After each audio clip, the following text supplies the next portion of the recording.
Well, am I on? Yes. Can everybody hear me? All right. Welcome to Peter White Public Library. My name's Marty Acketts, and I'm the Adult Programming Coordinator for the library. And it's really exciting to see all these chairs full. I mean, we haven't seen that for a long, long time here at the library because of COVID.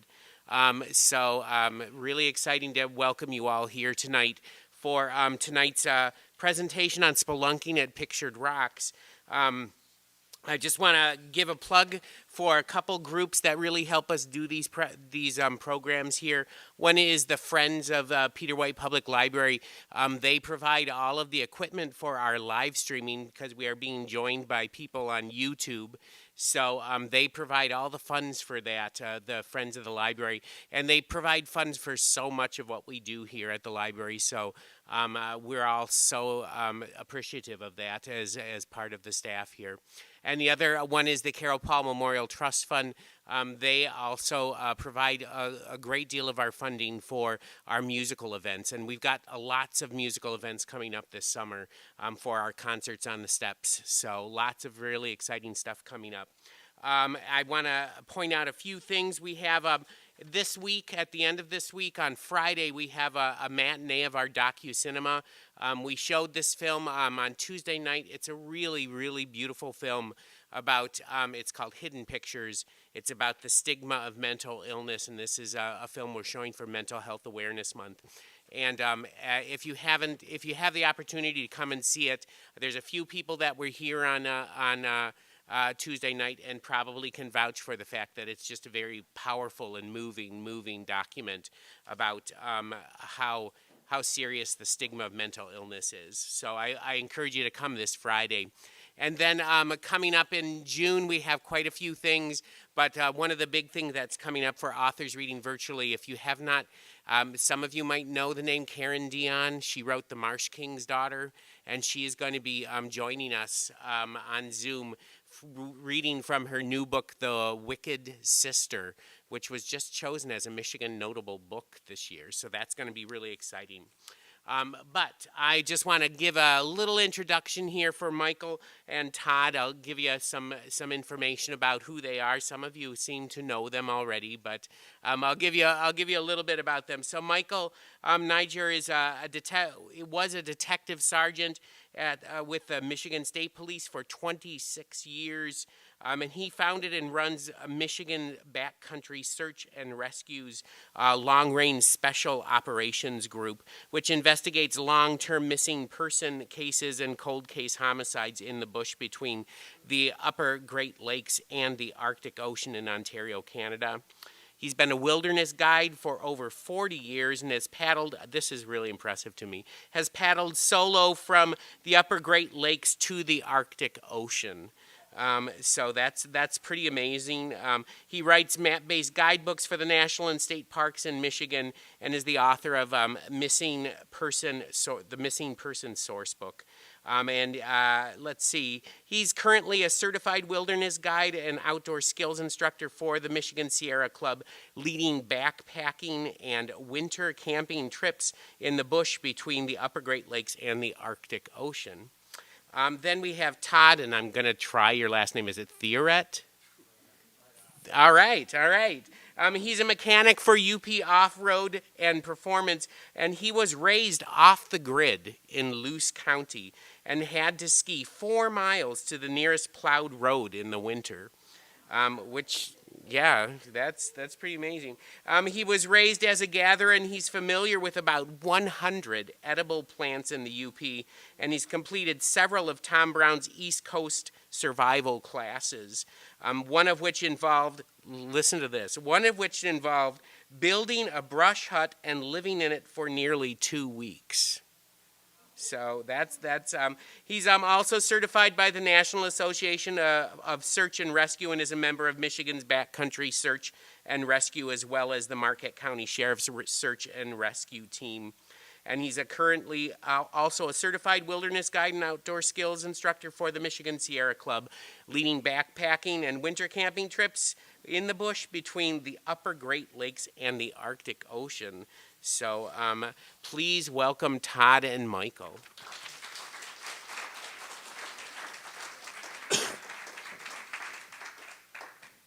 Thanks, Marty. Can everybody hear me okay? And I appreciate that introduction, and I'd like to thank the library itself and the Friends of the Peter White Library for making this all possible, and hopefully we'll see you folks at our future outdoor adventure and outdoor skills programming that we're doing with Marty here at the library. And what we're going to talk about tonight is pictured rocks, which is very popular. Obviously, we all probably have been there or want to go there. And we're going to talk about some caves. And everybody's probably familiar with sea kayakers and going into sea caves, have seen it or done it over at Pictured Rocks. Well, what we're going to talk about tonight is tens of thousands of years ago, Lake Superior was much higher. And probably everyone knows where Miners Falls is in Chapel Falls, the Superior. So Lake Superior actually went all the way back to Chapel Falls and went all the way back to Miners Falls. What you see now, if you go on the tour boats or with the sea kayak, those same kind of sea caves. And then when the lake dropped down, the woods grew up and the caves are still there. So I've charted over 500 caves in Pictured Rocks that are not shoreline caves. And most of them aren't worth visiting, but there's a lot of gems in there, and that's what we're going to show you today.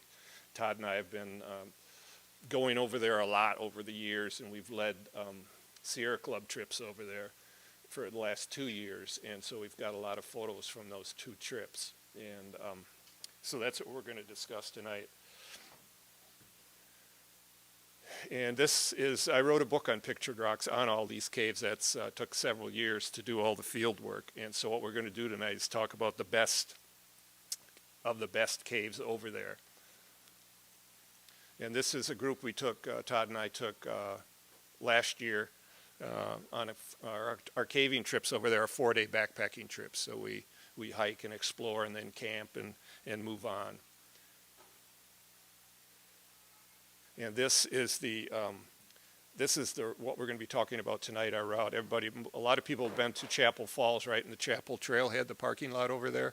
That's where we started right there, and then you can see the yellow line is where we went out to Chapel Rock and the beach, and then around Grand Portal by Mosquito, and back to Miners Beach, and then to Miners Falls here, and then our rest of our cars are right here. So the area we're going to talk about right now, we have several of these maps broken up into this slideshow. Is in this purple area is where we're going to be showing you pictures of caves and stuff right in here, right by starting at the Chapel Trailhead. And this is a map out of the book, and it's surprising what's right around the parking lot. This is the parking lot where you park the Chapel Falls parking lot right here. You drive right in your Chapel Road, you park here. There's a nice little gorge right over here, and it's about 48 foot deep. I call it Chapel Gorge. And there's a couple of nice falls in here. The Little Chapel Falls is about 32 foot. Now, it's not a total vertical drop, but it's a nice little drop, and you can actually hear it from the parking lot or the road right here. And then there's a smaller one here, and then there's a couple other little falls here, and those flow into Chapel Creek and then into Chapel Lake. And this is part of the this is the upper part of Little Chapel Falls, and then it drops down in here, total of 32 feet. I just want to mention that we do have a couple copies of Michael's book here if anyone wants to check it out after the program. And as you said, that's one example map from it. We've got a lot of different maps in there, a lot of just jam-packed with information. Too much information. And we're not selling books tonight either. We aren't, seriously. There's only 2 copies here, and we're not selling either of them. What we're going to talk about, the caves you're going to see now is the Timberwolf Cave Complex, and it's right here. And so your parking lot is just off the map. I had to enlarge these for you so you could kind of see it, but the parking lot is right here. And here's the trail, the Chapel Falls Trail. If you've ever gone to the falls are right about here, okay? And then this is, if you go the other side of the lake out to Chapel Beach, that's the trail right there. Well, there's dozens and dozens of caves right in here. All these black numbers are caves.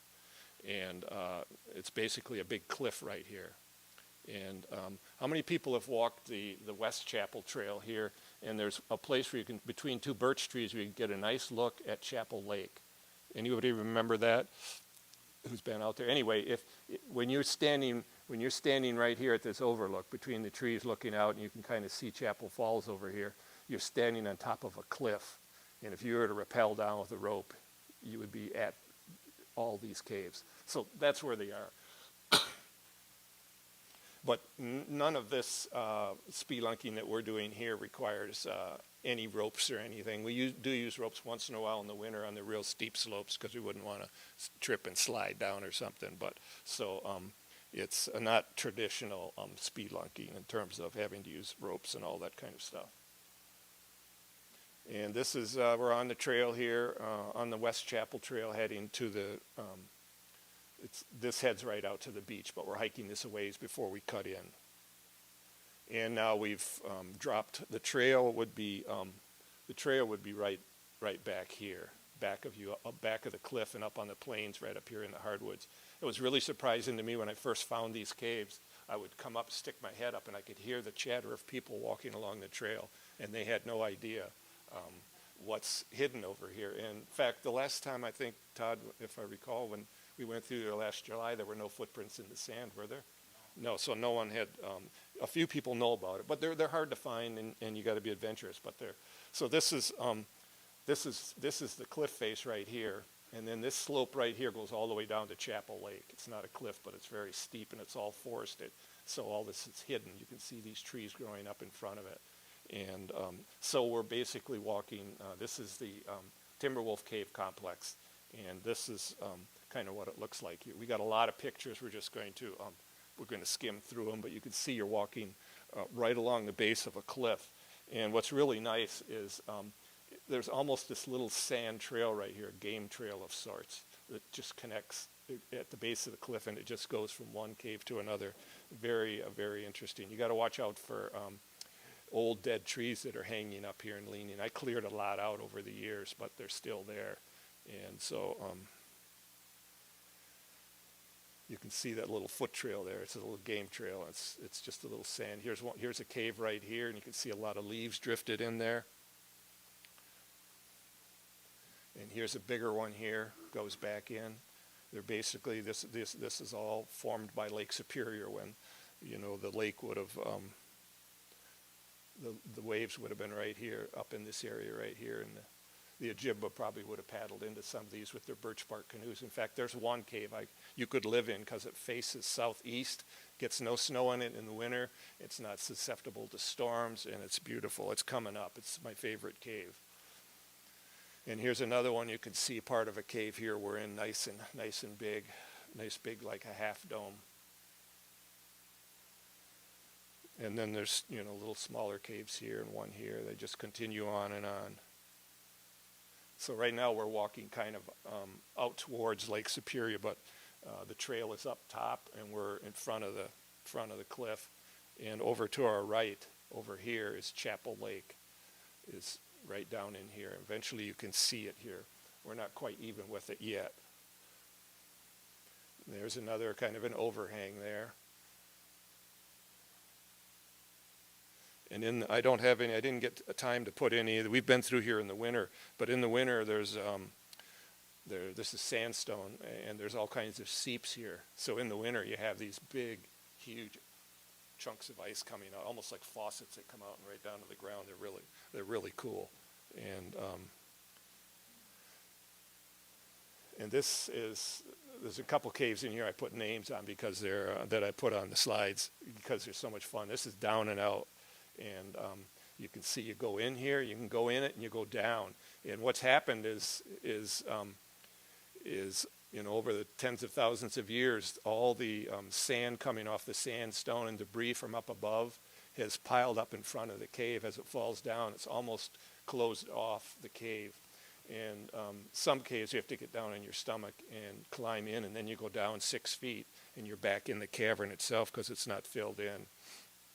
But this is down and out. This would be like the entrance here, kind of where we go in. And I think this is the one that has, we actually found some old barrel stays in it and a couple pieces of coal and a broken bottle or two. And someone had been, you know, a long, long time ago had been staying in it. And then they had a little fireplace hearth right out in front, like right here, where they could sit out here. And then they had, you know, one way in the back. And these are basically flat in the back, just flat sand. They're nice. One of these has a big pile of porcupine droppings.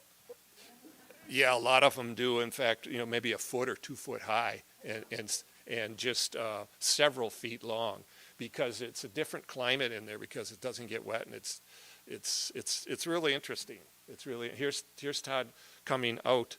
This is the entrance here, and then this is down. This is where we come out right here. See if I can get through there with my pack on. Yeah. Yeah, and so we're not day tripping. We're out for 4 days. That's why we have regular backpacks and stuff. And here's a group in, down. We've gone down, in, down, and out. So this is where it's just, there's 2 foot of leaves in there, right, Todd? It's just a huge pile. That's, you know, I mean, you have tons of insulation there. Everything's bone. If you're trapped in the winter, that'd be a great spot. You could bury yourself in those leaves and stay warm.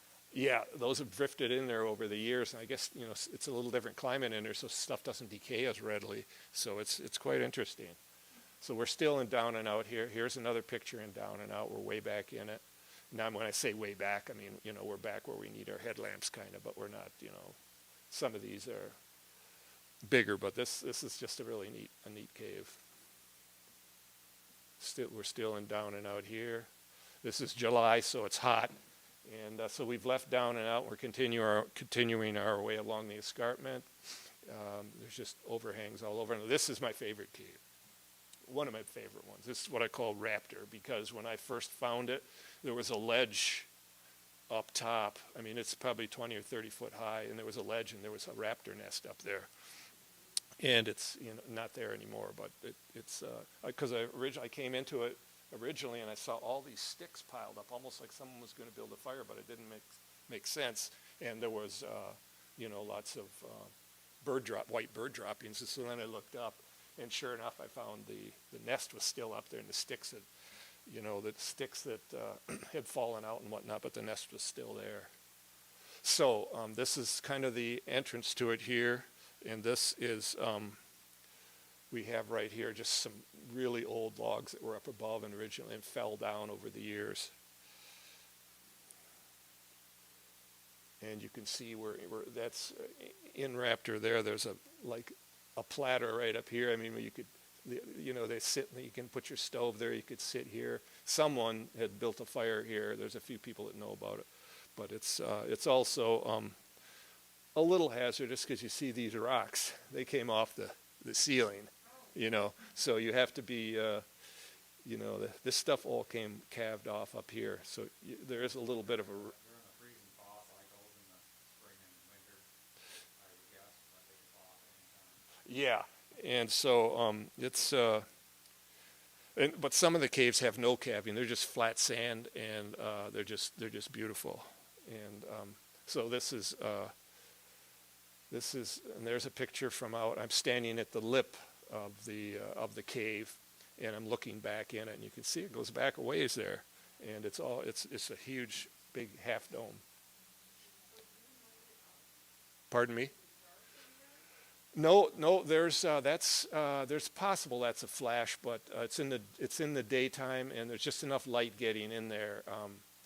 And some of these may have been taken with, you know, a smartphone. You know how good the cameras are in phones, how they grab a lot of light. So you'll see some of the really good ones are probably taken with a smartphone. Most of these caves have big wide opening, and they're relatively short into the rock, so they're wide open for light on one end. They're not really tunnels down underground. This is the amphitheater in as far back as you can get looking out. So isn't that pretty cool? Yes, that's the amphitheater. There might be a little distortion from cameras or depending on who took it and what, you know, but that is the same cave, but it's, I'll back up here because I skipped a few. So yeah, it's pretty neat. And here's some people on that it's like a big picnic table up there. Part of our crew is cooking up lunch. We always have lunch in here because it's such a spectacular cave. to spend time in. There's Todd at the back. He's probably had his lunch up in this area right here. A few of our other friends right here. And there's Todd having fun. Yeah. A snowball fight, but it was rocks. Yeah. So we make sure we get some good pictures, and we do. You probably see we try to wear helmets just because stuff could fall off. But if the big stuff fell off, it might be better not to have a helmet on, because anyway. But the other clue is most of this stuff has. If you see like white rocks, those are fresh breaks, but these are all aged. But there is, like this one is a little bit white here, so that may have come off, but it's a little green on top. But we also size up the caves to see if the calving is, recent or really, really old. You'll notice that more in other pictures, but even in that one, where it's kind of dark, you can tell all the different colors. A lot of it is different moss and different growth, mineral deposits and stuff that forms there on the surface. So then if a fresh piece breaks off, it's there. And this is one of my favorite ones here. It's just our group we're just about ready to leave, and you see that berm they're standing on. That's debris from tens of thousands of years, stuff falling off above, and also the face of the cliff. Sandstone is sand, and so it's just always calving off little bits. And so some of the caves, I'm sure there's caves that are totally closed off, and because I've been in ones where I have to crawl into my belly and then go down just through a gap of a foot or two. So I bet there's some, but I don't dig in pictured rocks, so I wouldn't do that. But and then we're back walking along the cliff here again, just nice vertical. Here's some of our friends that were really enjoying this. There's another big grotto there you can see going underneath. They're all over the place when you get into these areas. There's a young lady having lots of fun with tons of leaves, and brings some, and you can see that this I'm not sure which cave this is, but anyway, and there's another couple right there having fun along the cliff face. So now we've left the Timberwolf Cave complex on the in fact I've got it right here. So we left the parking lot here, and we went down the trail here and dropped down, and we explored all these caves here. Now we're crossing the valley right here, and we're going to go over to Chapel Falls. So that's what you're looking at here. And this is a map of here, the Chapel Falls is right here, the 56-footer right here. Here's the trail that comes in from the parking lot, and then the trail goes like this and around, and then it goes out to the lake for those who have been there. And there's a really nice gorge right here. Obviously you can see it from the deck right here, and there's all these black ones are caves right here. In caves, but for us, we were over here on this side of the lake. We came around the lake along the shore, and then we go up what I call Chapel Razorback Ridge, which is really, really cool. It's a razorback ridge. We just climb right up it. It's all dotted with old growth. We come right up, and then we hit the escarpment right here, and you'll see pictures of it in a minute. And then we go along the base of the cliff right here, over here. And folks that have been there, here's the viewing deck that you're used to seeing, where everybody stands and takes a look at the falls. And so we go right over here and then check out the falls, and then backtrack, and then go around here and come up. So that's the area you're going to see here. So we've left the Timberwolf Cave complex, going through the bush, working our way down, and now we probably just crossed Chapel Creek, had to take our boots off and use our sandals. We're right down in the swamp, and now we're on the Chapel Falls side of the lake, and we just, it's pretty thick back in there, and we're just getting a peek at the lake, our first peek, and a lot of work. It's hot, it's July, and everybody's in different conditions, so and most people aren't used to traveling off trail. So we're working on climbing up the escarpment to get up to the trail that leads to Chapel Falls. And then this is probably a bear track here, and I don't have a scale in it, unfortunately. And there's another one there, and And then here's some bear scat. We do have a scale in there. We've got a boot. So that's a pretty good sized bear. And now we've climbed up. We're up at the Razorback Ridge. We went up the Razorback Ridge, and so now we're at the foot of the cliffs that go over to the falls. We're working our way along a little sandy trail. And we're kind of even with the falls. So for those of you who've been out there, there's a viewing deck over here, and then there's one right up here that looks down. The best one is up here. So that's, and there's a few little caves around. There's caves all over the place. And then this is probably a photograph from the other viewing deck. And this is from the main viewing deck that everyone's used to seeing. So when we walked in here, we came right along in here, right down below this. There's a big cliff right there. They have a railing on the deck.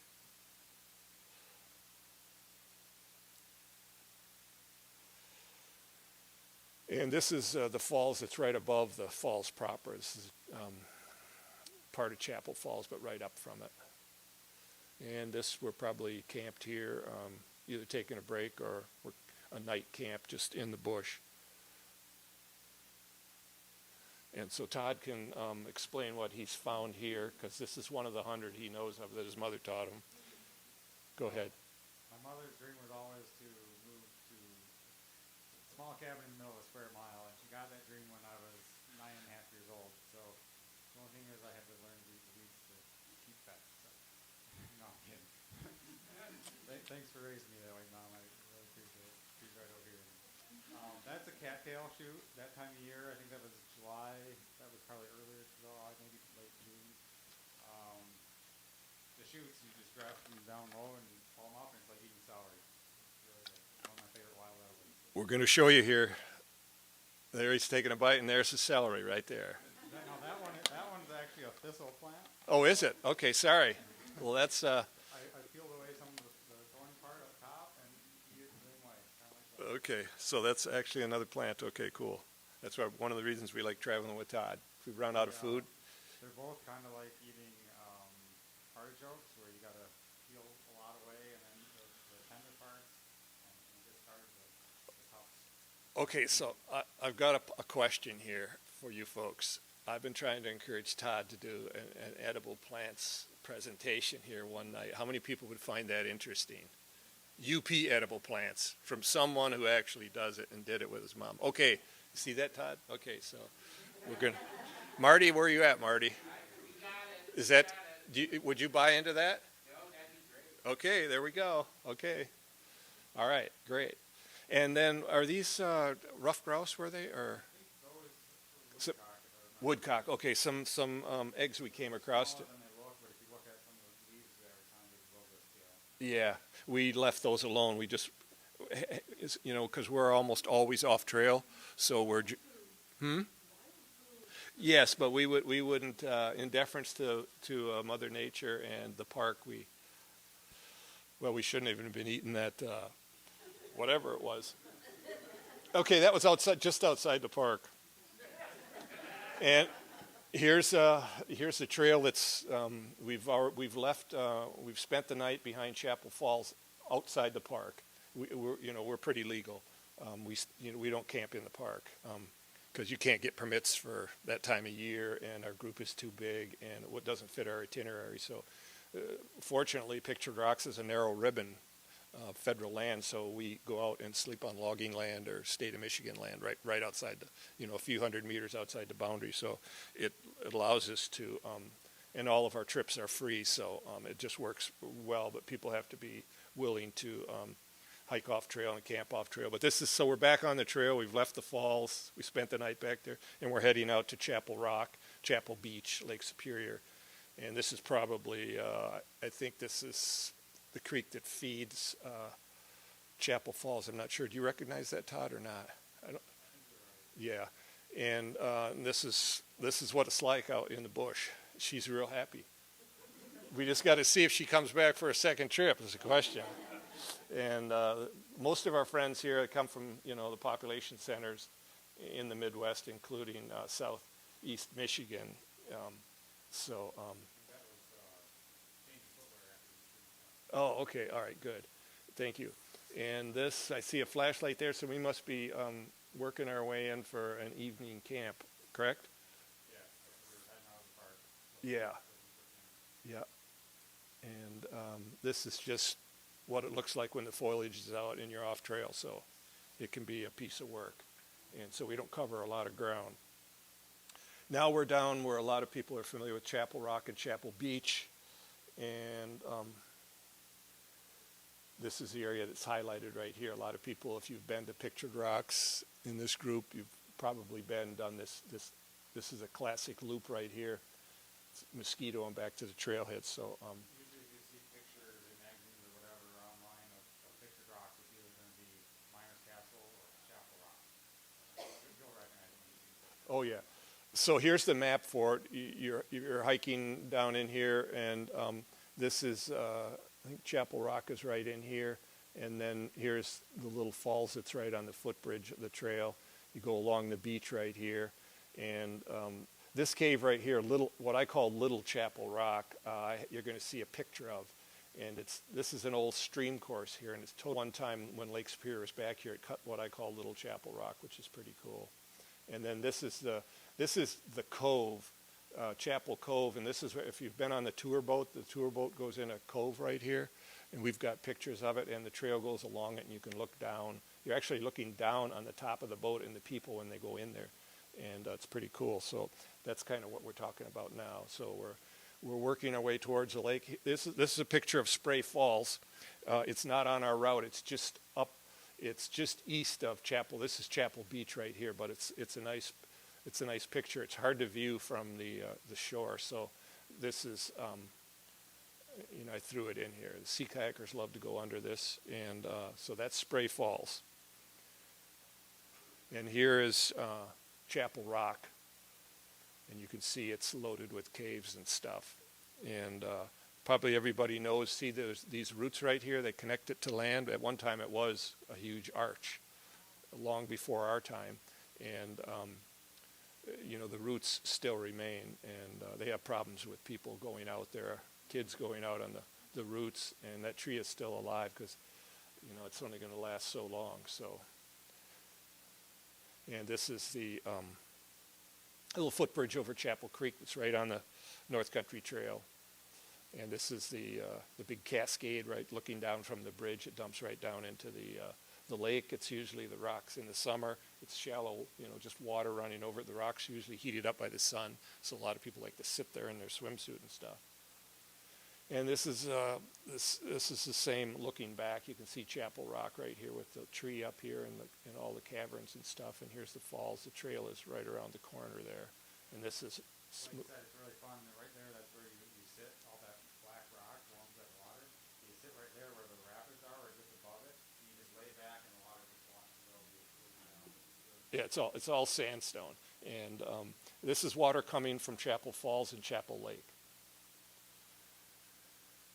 And the only reason, this is July, the only reason no one's here is because we camped back here. And so we got here 9 or 10, and none of the day hikers were there. But you can see all these tracks. This is just like mobbed of people. And they're all having fun swimming, and then boats come in and stuff. But so this is what I call, it's not a real good picture of it, but I found this and named it Little Chapel Rock. And, Just off the trail, but you never know it was there. yep, and you can get up on this layer here and walk around the caves and stuff, and Todd is at the biggest area right here, you could, shelter in there very easily, and it kind of wraps right around like this. And right down here is the old stream course that runs through there, but it's the lake is dry, and that doesn't run anymore. So that's a pretty... I have a question. Sure. I would be terrified if I was going through that road alone because I would think that it's going to cave down on me. I mean, is that at all likely to happen? Well, okay, who knows? But, okay, but you can look in there, you can look in there and get a feel for it and see that nothing really recent has fallen off, or if it has. So it is possible. I mean, one of the turrets for Miners Castle fell into the lake, right? So, and you'll see big chunks. I mean, you saw us eating in the other Raptor Cave, sitting on big chunks that were like tables those came down at some time. So that is a possibility, and it's a risk. But so it's something to be, to think about. But if you saw it, you wouldn't even have to go in it. You can just look at it from the outside. But it is something to be considered. It's an individual decision, okay? And It just looks like it's defying gravity. yeah, this does not have the arch, the dome, like a lot of other ones for good support. But it doesn't go in that far. I mean, it might go in, I've got the measurements in the book, but it may go back 10 or 12 feet. But you're right, it is flat. And so if something happens to me, you want to look under that. But, I've climbed up and back up here, and then you can come around this ledge right here, and I think you can almost get on part of this. And then this is up top. You can get up there, and that's connected back to a bluff right there. So it's just what I call it's a little jewel, hidden away only probably 200 or 300, 2 or 3 football fields away from the trail. That sandstone does constantly give way, over time. You've probably all seen videos online of the cliff face falling into Lake Superior and your kayakers and stuff. So it happens, but that is constantly being acted on by the wind and the waves and the water from the lake and stuff. This is back in the woods. You see all that green moss and stuff on there, so that hasn't changed in 100 years. So it seems less likely to fall. But there are risks, but I consider ice climbing and that kind of stuff risky. So this is not risky in my book. I have friends, lots of good friends who ice climb, but I couldn't follow them. I can look up at them or look down at them, but I can't do it. So now we're going to do we're doing the walk from right along the top of the cliffs, which is like probably the best cliff hiking in the Midwest. That's how I describe it. And so you're going to see the cove in a minute. So this is that little cave where you saw Little Chapel Rock where Todd was standing in front of. There's another beautiful one right here. I don't have a picture of it, but you could sleep 25 people in it, and it looks right down the beach. It's up high, but it looks right down the beach. And you can see it from the trail here, but I don't have any pictures of that one, unfortunately. But this is the cove. You're going to see pictures of this, and then this is Battleship Row right here. You're way high up on the cliffs here. You're climbing up on the cliffs right here.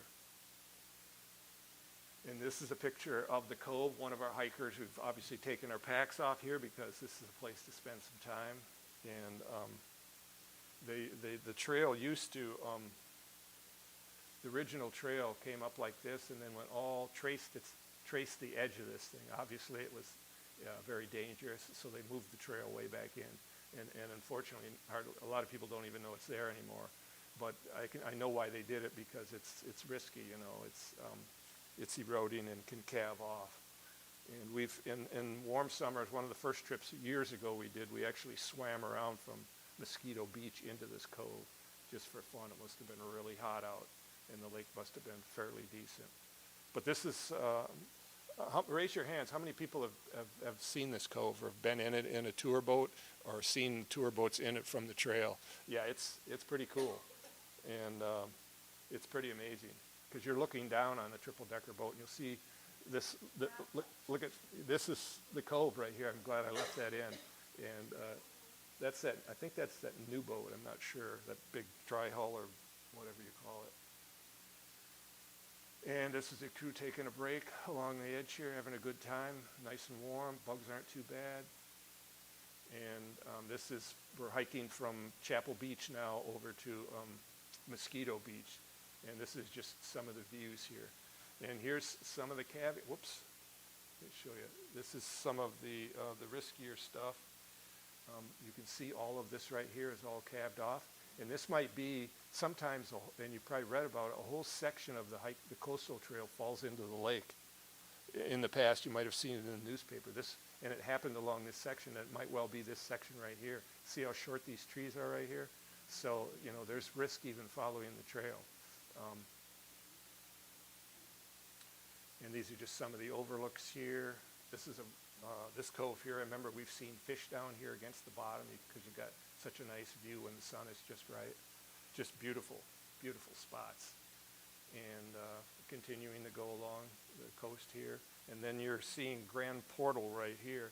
This is Grand Portal Point and what's left of the Grand Portal. But it used to be so big they could run sailboats in it. And there's line drawings and stuff of the sailboats going in Grand Portal, but then it collapsed. And you can see rocks in this part of Grand Portal now, but it used to be sea kayakers could paddle through there, but I think enough of it has collapsed that you can't do that anymore. But I can't say that for sure. They may be able to. And this is on top of Grand Portal right here on the point, or very near it. And then there's all these, what they call, the geologists call, I think they call them raised beaches. There's sand and sand dunes up top because Lake Superior at one time was this high. So that was the beach. And there's old ancient trees buried in the dunes up there. So it's, and in the winter when we're up there, we used to be able to camp anywhere in the park in the winter when there was snow on the ground. And there would actually be sand blowing on you up there in big storms because, you know, it was scouring it right down and moving it around. Yeah, this is actually part of the NCT, or the coastal trail here, in good weather, and then in foul weather there's a trail right behind the tree line here, and this one goes up to it right here. And so these are some of the big caverns that you can see from one of the overlooks in the sea kayakers. There's a boat over there. Sea kayakers like to go in here, and so we're working our way down to Mosquito Beach. This is up on one of the big perched beaches, and we're getting towards Mosquito Beach now, and so this is the area we're talking about here. And this is right down on the beach. This one, it's a sandstone. We're at the mouth of the Mosquito River, just a sunset, and we have dinner down here usually, and then we hike about 20 minutes into the woods, and we get out of the park, and then we can camp. And this was the sign that was in the campground there for the campers, that there's bears been active. You know, they get habituated. Even if people don't feed them, you know, when you finish eating, people wash out their pot and they pour it on the ground. All that little debris, the animals can smell that. Just like, I mean, bears will dig in trees to get ants. So, and they got really good noses. So, even though they may think they're doing everything right, they may not be. Now, this is this is Mosquito Beach here, right at the would be the northwest edge of it. Todd's leading a crew out here. I stayed behind, obviously, because and so see all these caves right here? That's my favorite part of doing that whole loop. Yeah, and It's kind of a favorite weather loop. You don't want to wait out there when it's too wavy, or you got to watch when the big tour boats come by, because as you can see, you're kind of pinned against the rock wall and the water. You kind of have to either swim or wade in the water unless you have really good traction on the sandstone there. Sometimes you can keep most of that. But in the water there, you might notice that there's the lighter colored, you can kind of see the light colored sandstone on the bottom. And then up there farther to the left, there's a line. You can actually see that line come through the water, and then it's dark colored right there where it's pointing. But that's a Jurassic drop off underwater. You see the cliff going up in the air. It's the same thing going underneath the water. And then there's this underwater shelf that comes in, goes all the way over to Mosquito Beach. So you kind of walk in that shallow shelf. And then right there where the rock goes around that corner, you can't see around it, that underwater shelf ends. And you can just squeeze around that rock. And then you're in, there's caves, just kind of like these, but even bigger, into the rock face. And there's a couple little shells where you can go just off the water. You can jump in. It's a great time. You're jumping into probably 200 feet deep water right there, right at the shore. It's really cool. And right above, just out of the picture to the top, is where the trail is. The trail is actually right up on top of that escarpment, the cliff face. And then it comes down, and as soon as you come down, you're coming down part of the way, and then there's some sandstone slope that is more gradual, and it tapers into the steeper slope. So and it's a little ways before Mosquito Beach, but it's almost easiest to find to go all over Mosquito Beach and then just do a little hike up the way there. yeah, unfortunately, someone took a pic. I didn't go out there, but someone who went out took a picture. A few folks took a camera with them, right? And yeah, and I didn't. Can only spend so much time on this stuff, and so I didn't get to include one of those. From the boat tours and the kayaks as well, but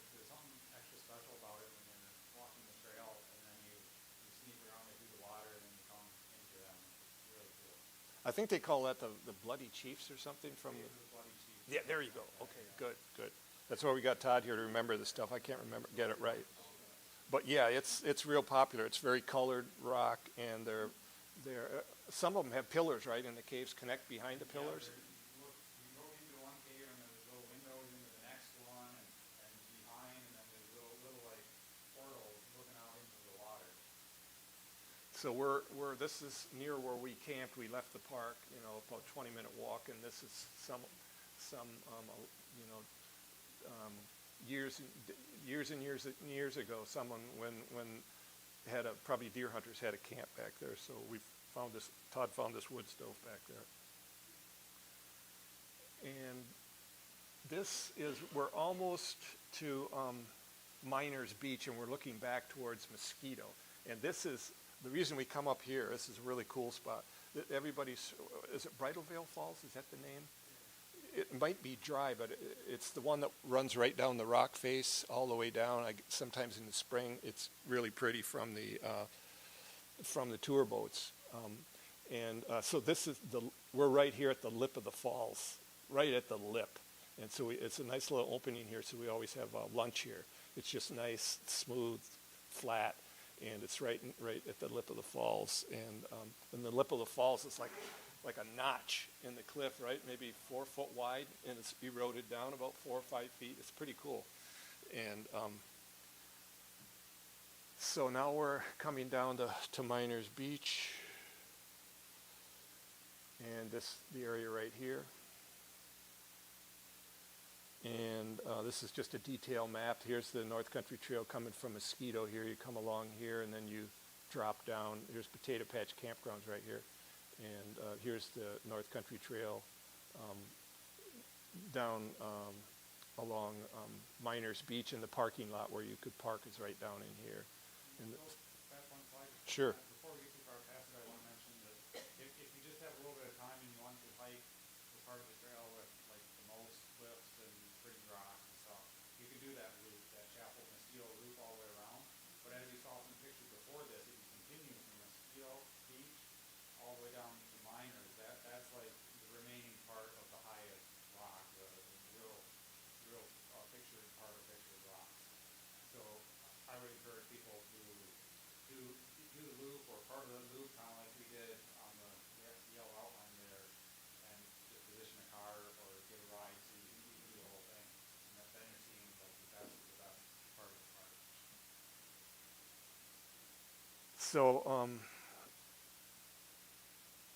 you're going to see this is a point not a lot of people know about. The park doesn't want you to know about it, kind of. This is the end of the beach here, this big sand Miners Beach. All the sea kayakers, the commercial companies put in all their kayaks right here. And there's a little ledge right here, but if you take this trail, there's little falls here, Potato Patch Creek, little falls here. If you take this trail out here, it's not far at all. It's just a beautiful slab. This is where Todd and I take all of our trippers, because this is a madhouse right here. Just hundreds of people in sea kayaks, and we go out here, and we usually have it to ourselves, or there's a couple of locals that know about it. It's a fairly rough trail. There's some little mud holes and logs and stuff you have to step over, but it's well worth it. Yeah, and here's your escarpment again. It's at the base of the escarpment, and these are all caves along here, okay? And you're going to see Todd taking a shower in number 9 right here in a minute, washing his hair. You're just not washing it, but cooling off. And that's where that one is right there. And that's Potato Patch. There's a cave there. So this is that ledge I'm talking about way out there. And obviously we're there. Probably we're going to have, I don't know, we probably don't have dinner down there because we have to walk a ways to get to camp, but it's obviously late in the afternoon. And this is it. Again, for whatever reason, the time we were there, the sea kayakers weren't there. I'm not sure why, but otherwise you would see just tons of sea kayakers. And they're having a great time out there. And that ledge is probably, 6 or 8 foot high, Todd? Because we swim off there, right? Yeah, up from the water. Yeah, and there's a couple places you can kind of get down on a slope. And so everybody has fun swimming there. And this is looking back at, so Miners Beach is like right over in here, okay? And this is Mosquito is over that way, just for reference. Some of these are, and this is just one of the people is really into biology and stuff, so she snapped a lot of these pictures. This is a little pond right on top of that that collected rainwater on top of that slab, and then this is her. This is the would be the east end of Miners Beach, and this is someone had built this little wiki up here, so we took a picture of it. Quite extensive brush hut, and won't take one storm will take that down. So here's this where you'll see here. This is Potato Patch Creek right here. We're at the end of the beach still, and you'll see Todd is got his head in there getting a yeah, and so we're filling up some of us filled up our water bottles there. There's a nice cavern right there. He wrote it out. And then we're leaving, in fact, this is the falls again right here, and we're leaving up this trail. And then the North Country Trail kind of comes right down the cliff here around the corner. You can't quite see it, and tapers right on down. And now this is a Coyote Cave complex, and so we're talking about this area. Marty, how are we doing on time? Can we stay till 8:15 or? Sure. Okay. But anyone who needs to leave, you just get up and leave, okay? Don't feel like you have to stay. So this is Mosquito or Miners Beach right here. Now we're heading through the bush right back here. And there's a cliff all the way along here, and it's dotted with. And we're going to Miners Falls, the end of our trip. But also we're going to the biggest cave in the park, amphitheater. It can hold 2,000 people. And it's got its own waterfall right over the front. It's really neat. You're going to see it here shortly. And so this is a two-part map here. But again, here's the ledge where we were taking a break out here. Here's Miners Beach. Todd was cooling his head right here. And so there's just all these caves along this. We're not even going to have any photos of these because they're hard to get to, and they're not as special as some of the others. So we're hiking along the top here till we get to the mother of all caves. And so this is the second half. We're up here. We're still coming down the escarpment. So what you're going to see is these waterfalls right here, and you're going to see, I think it's 59, is Little Miners. Let's see. Yeah, Little Miners. And then after that, you're going to see, here's Miners Falls, and then here's the parking lot for Miners Falls where everyone hikes in right here. So that kind of gives you the lay of the land there. So this is a trail right along the base of this cliff. We didn't take this because it goes to a bunch of caves, but we actually went back this way and went up top of the cliff and went down, because this, while it looks inviting here, it just gets to be a mess. Further on down, there's all kinds of seeps, and the ground is real muddy, and there's logs all over, and it's a real mess. So I've been through it, but and this is one of our. We don't have any pictures hardly of us camping, but this is one of our encampments here. Some of us just sleep under tarps, and Todd and I sleep under tarps. Some people use tents, some people use hammocks. So lots of different ways of camping, but this is where we camp, just back in the bush. We find a place where we tell people just find a place to lay down. You find it's comfortable, and then set your tent or your tarp up over that, and don't sweat the rest of it, because there are no campsites or flat spots. And Todd does most of the navigation on our trips. He's what we call our point person. You can see he's got his wrist compass right there because he lives by his compass. And then he's looking at the map and planning out our route. And this is just everything's green. It's pretty lush. And that's probably, is that you, Todd, or are you ahead of that, further up probably? That's not your helmet, right? We had a big crew there anyway. So I usually sweep, so I'm in the back. And so Todd's up here, but we're just walking in a line. And this is, Todd's come out to a little wet area here and looking at the GPS and probably telling us which way we're going to go. Yeah. And this is some of the bushwhacking we do here. We're in some mixed forest, so it's not too thick. We can see pretty good. Other places it's a little greener. Okay, so we're coming up to what's called Little Chapel River and Little Chapel Falls. And right now we're only a quarter mile from what everybody knows is, I'm not sorry, I'm sorry. Little Miners Falls. We're about a quarter mile from Miners Falls, and it'll be clear in the pictures here. And this is a cascade. Of, this might have a creek. I call it Little Miners Creek, I think, but there may be another name for it. But anyway, this is a series of falls that's, we're going to show you in a minute, a huge cave down here, amphitheater, and it has its own fall spilling over the top, and this is the source of it. We're right above the cave right now. And now we're working our way down the escarpment carefully. We've come down and around. We're working our way through here and coming along. This is where we sometimes use rope, especially in the winter. And then we're coming around. We've already come down like here, and now we're turning around, and we're going back in to the big cave, the amphitheater. There's the amphitheater right there. It's got its own waterfall. And yeah, we came right around the cliff here, and then right along here, and then there's a huge cave. You'll see more pictures of it here. We've been there a lot. Must have been raining or something that day. I got some moisture on the lens, and it's a nice falls. Has a nice pool right here, and then this river here, this creek, runs right down and hits Miners River, the Miners River. It's a tributary to that. And in the winter, that's a massive column of ice, probably as big as this whole screen right here, just a circular mass of ice. And some of the ice climbers know where that is, and they go back in there and do some climbing. You can see the scale of it here, how small the people are back in here. It just wraps all the way around. And we're inside of it here. Here's one of these berms that over thousands of years, the debris falling off the top has made this berm right at the fall line.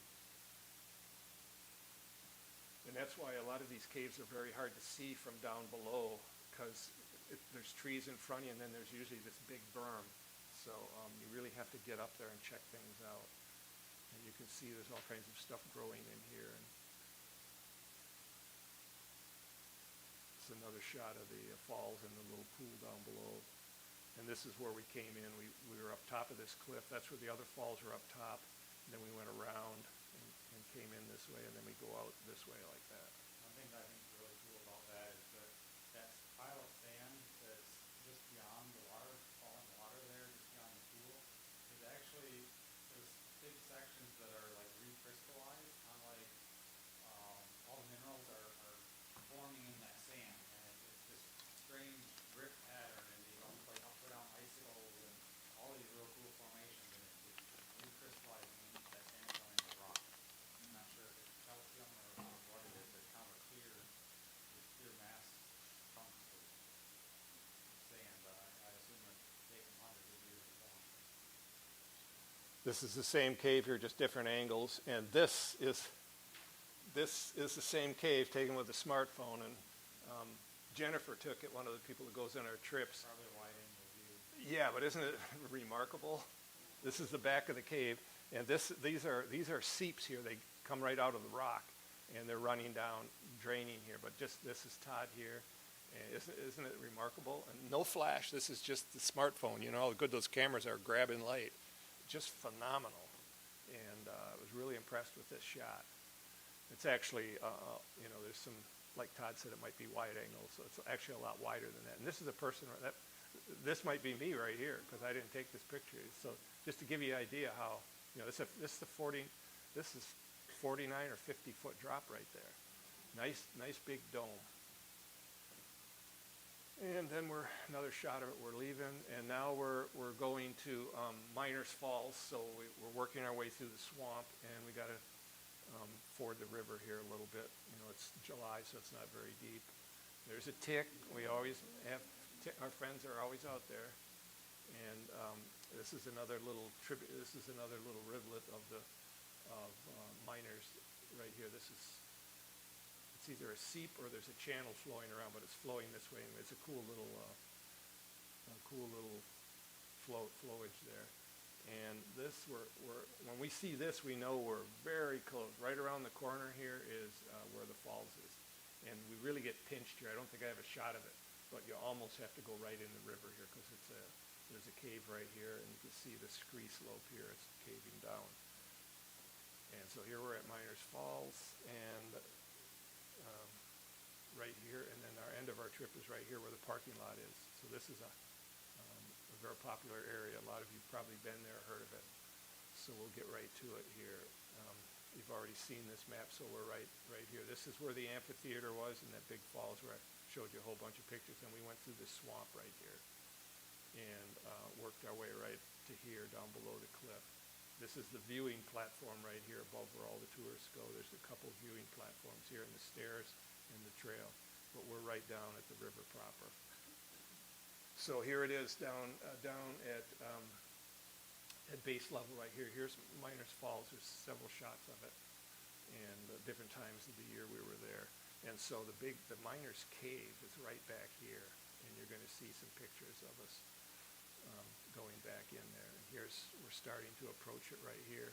It's very slippery, but we kind of lean into the cliff here, and we've got, if this rock wasn't here, it would be hard to get in there because you would slide right off this because it's wet and slimy.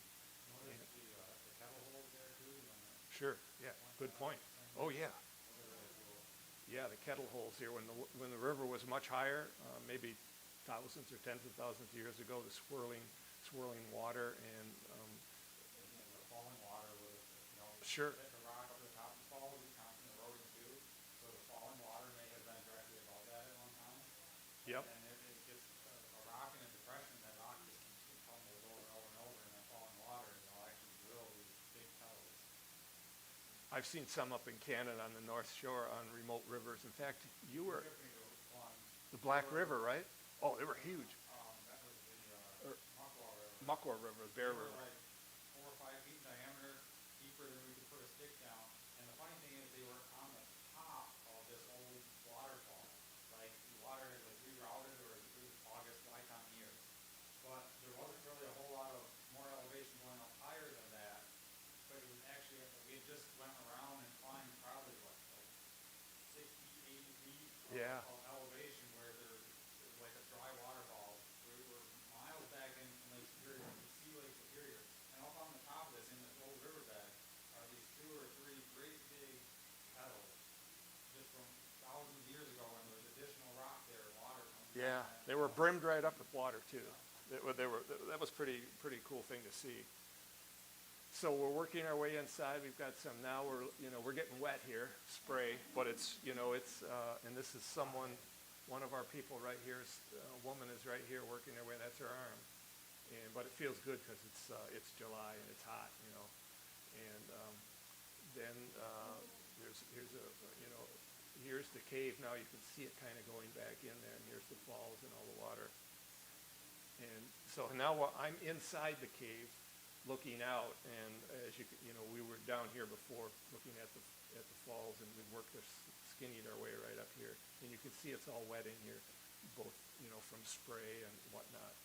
And I've backed in quite a ways into the cave, and you see a person's climbing in there, and coming a little further, and now now I've exchanged positions. I'm out where this young lady is here, and she's back where I was. She's back as far in as she can get in there. And here's another picture of it. This lady here, young lady, we had to block out her face because she was in some court action with somebody, and had a stalker and whatnot. So a great young gal, just loves the outdoor, could carry as much weight as Todd as I, and still be looking at everything, just like she's she might be working on her PhD, I'm not sure. But Pushing through an ankle injury too. yeah, she had a bad ankle injury from a car accident, and she was bending over with her full rock on, looking at bugs and all this stuff, and she does animal rescue and stuff, just the funnest person to be around, so positive. And so anyway, and then you can see some of the coloration here. You're going to see another photo coming up here. One time we were there's some remarkable, this is that same cave, another woman in there. But look at the greens in here. We were in there another time, or the flash lit it up. This obviously is flash, but just look at the colors in here, and that's the back end of it right there. So we're wrapping up this presentation here. The falls is back here, and we're climbing our way up to the viewing platform, and that might be the viewing platform where, if you were to do the legitimate, legal, proper way of viewing the falls, you would be right up here looking down. So we're climbing up here carefully and whatnot. And this is from the top. This is a really nice. This is from the viewing platform. You can see the cave. You can't see it, but that's where the cave is right there. And that's Miners Falls there. And this is some of the ladies just finishing up the trip here. Okay, that's it. And and here's our next, Todd and I are doing stuff kind of on a monthly basis right now. We're working with Marty for outdoor education and outdoor adventure stuff. So our next presentation is on Wednesday, July 15th. I'm not sure that oh, I'm sorry, yes, thank you. Yeah, I have a reset button right here. Todd just can't reach it from over there. But it's Wednesday. I don't know if Todd, you're not going to be able to be here because you're, yeah. But anyway, so it's Wednesday, June 15th, 2022 at 7 o'clock, and it's a good program for parents and grandparents that want to work with their kids on teaching them how to survive and what to do if they get separated from their parents or they're out playing in their yard and they go across the street and they're missing. Basically, it's an international program. It was started by a Border Patrol agent who was a man tracker, and then he worked with the National Association for Search and Rescue, and the RCMP up in the Royal Canadian Mounted Police up in Canada picked up on it. So they have a program in the United States and in Canada, and so I'll be presenting that, and you'll learn a lot of stuff for what to teach kids. It's stuff, basic stuff. Basically, you tell them if they get lost, they hug a tree. So that, if they're lost, they stay right there, and then your family or search and rescue has a good chance of finding them, as opposed to if they just keep walking and walking and walking, and eventually they'll get out of a statistical search area and hypothermia and stuff. So there's a few other things that you can put in their pockets or in their backpack, and some skills you can teach them. It's a really good program. I'm sure it's saved a lot of lives. So that's an hour. That's on. It'll be a PowerPoint, and so that is it. And then I wanted to tell you about two other things. Thank you. Thank you very much for coming. Everybody for coming, and I'd also like to mention that if you get a chance to learn anything from Michael, he's a great resource. He's got websites out there. I've been lucky enough to be learning from him for over 10 years now, and I've learned just about everything I know about how I backpack and stuff today from that. But he's the guy you want to go in the woods with if you're going to get lost. He grazes like a deer. When I first went out with him, he's walking around, he's pulling leaves here and putting this on, and he's getting stuff for dinner, and it's like, put this up some greens. Before we let you go here, two other things. On June 27th, July 27th, another Wednesday, we're going to be talking about survival tips. And these are in-pocket survival tips. We don't have time to go through it, but Todd, If anyone has questions afterwards, I can show you stuff to do it. Michael taught me how to tether stuff in my pocket. So that's one thing I really picked up from him is how to distribute stuff in your pockets. I used to, as a kid, when I was younger, I was always making some kind of belt pouch. You didn't have to remember to put it I on. just need to say Pull something. it down. So you can kind of distribute things in different pockets, and then keep them. First demonstration in purses, I didn't have them tethered in, but if you drop it, it falls out of your pocket. It's still there. yeah, we're real big on in-pocket survival tips. A lot of people carry it in their packs. They put the pack down and go to the woods, go to the bathroom, or they go to take a picture or see this ball, all of a sudden they're lost, and they don't have it. Always got it under there. So that's why we Well, put you know, this is for my survival about knife. I got the knife off from the library. I got stuff on here too about survival 1 to 2 millimeter, stuff like that. Is that- It's not in my pack, but it's in the set down. Yeah, and then on August 24th, with Marty here on Wednesday at the same time, 7 o'clock, we're going to have a module on what to do if you get lost, what to do. It's real good stuff. So And then maybe in September, edible plants. Who knows? Yeah. Yeah. There you go. All right. I just wanted to talk about one more thing for Peter White Public Library. We're having a strategic planning for the next 10 years at Peter White Public Library. If you love this program, want to see more things like this here at the library, participating in these strategic planning sessions is really important. Anybody can do it.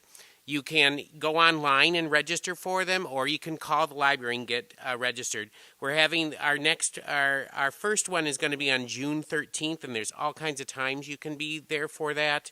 And then there's one on June 15th, which is virtual, and June 16th as well. But this is really important. This library is yours.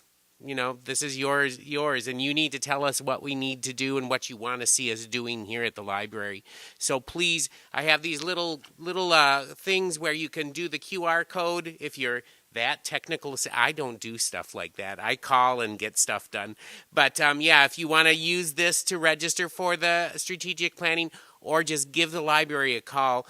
We are really looking for people to sign up for these and tell us what you want us to do here at the library for the next 10 years, okay? So, and there's also schedules for what's coming up in June, okay? And edible plants in September, okay? So thank you all for coming. Thank you, Michael and Todd. Thanks, everybody, for coming.